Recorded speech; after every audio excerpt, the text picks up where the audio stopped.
Hello, this is Eileen, the environmental educator, and it's Friday, so we know what that means. It is a Friday funny, and it's kind of one of these funnies, kind of one of these backing away from it. Are you kidding? It kind of goes along with, come on, man, you're kidding me, okay? And so, what are we talking about here? Well, Jeff Bezos, he um, he and Lauren were out enjoying their super yacht. Okay, it's making its maiden voyage. This is May 18th article. Here's April 17th, but yeah, they're out. There's of course videos about it. It's everywhere. Pictures of Koru. I'm not sure how you say it, but the thing that makes this funny is Jeff, he's pledged to, protect the environment, and here he is speaking at a United Nations climate conference, and he has started the Bezos Earth Fund, which I'm going to try to get in touch with. They don't have any contact.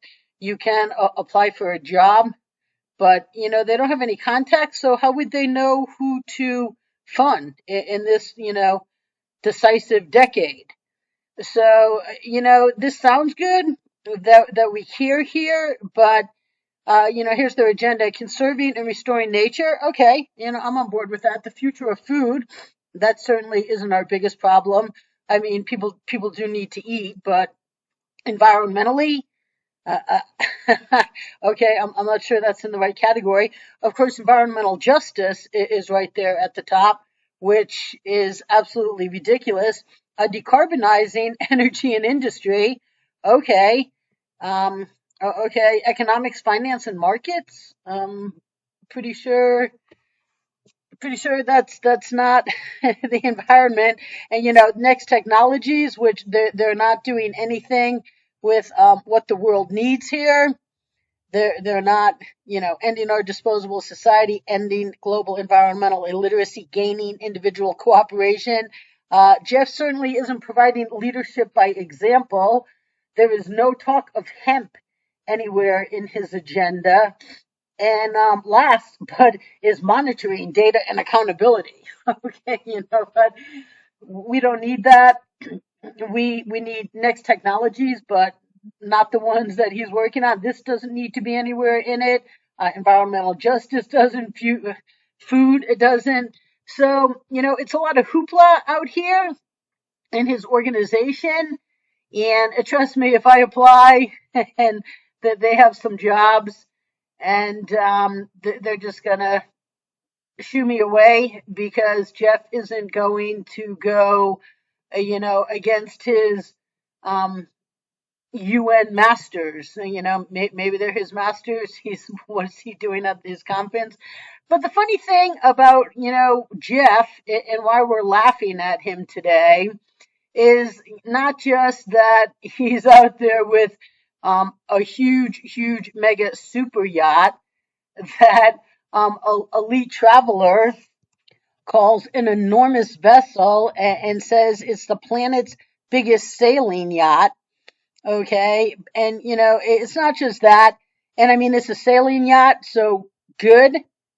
Okay. Because it's not running a lot of engines. I tried to find information about the engines on this boat because obviously there's engines and fuel tanks here.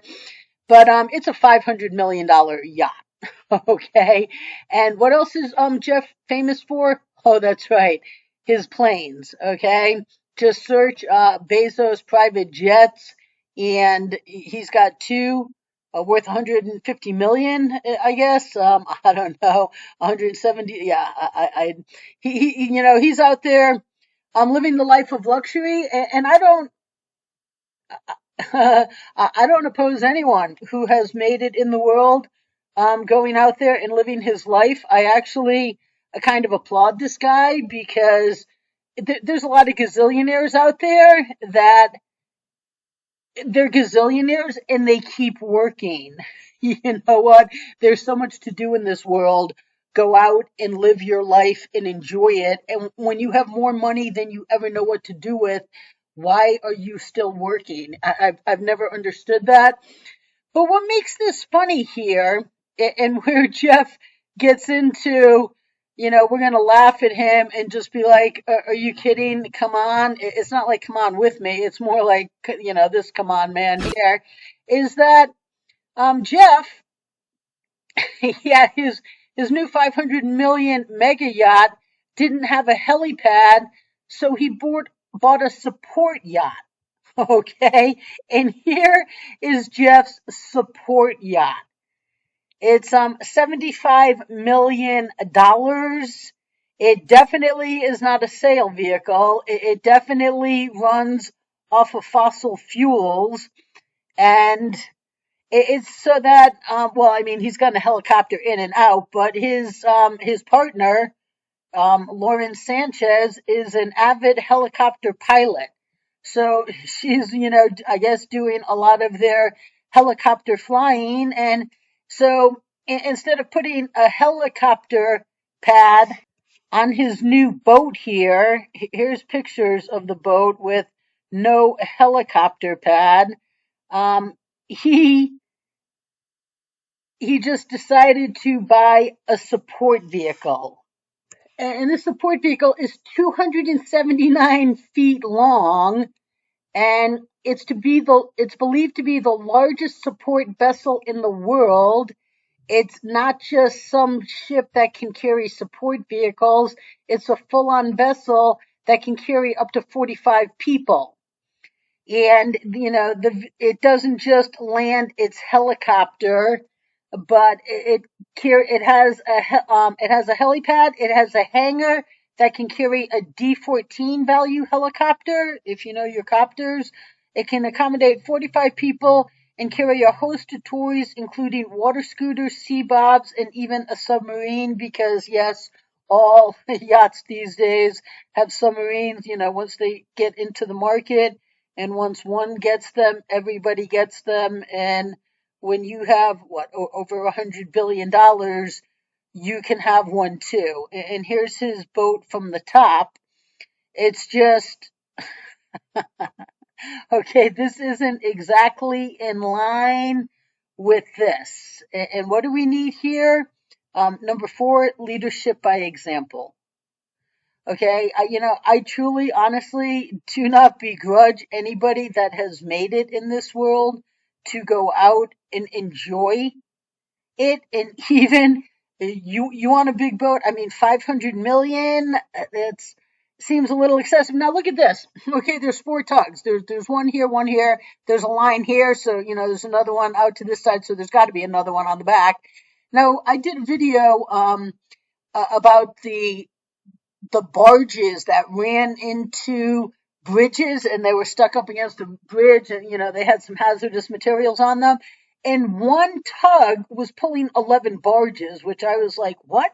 Because I've always seen one tug per boat or multiple tugs per boat. Okay, not one tug per 11 barges.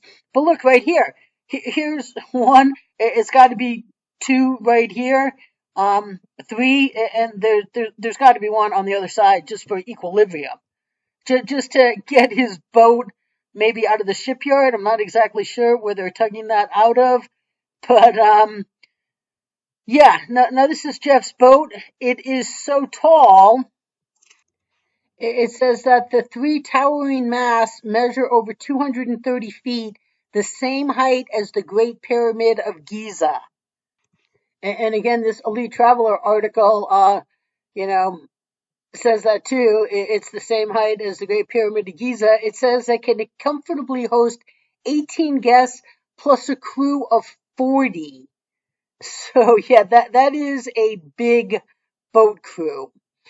But Koru, Koru, yeah, it's going to be the largest sailing vessel in the world. So, this should be powered by clean energy, but his support vehicle, which is its own super yacht in itself, is certainly not.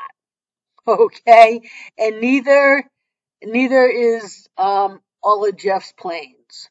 Okay, and let me tell you, the work he's doing is not the work that needs to be done. And I will try to get to the Bezos Earth Fund. I I do not expect Jeff Bezos to just step up and go, "Oh, please let me get on board Real Solutions. Let me go check with my UN and see if we're about that." Here he is at the helm of his boat. Yeah, people have snapped some pictures of him. Here's some, I guess, paparazzi pictures, and they're keying in on him here. But Jeff is out enjoying the good life, and good for him. But he's also sending mixed messages that he's really about doing good while maybe not being the most responsible. So this is why we're really laughing at him, not just his massive boat, whether, okay, it's solar powered, it's still a $500 million yacht.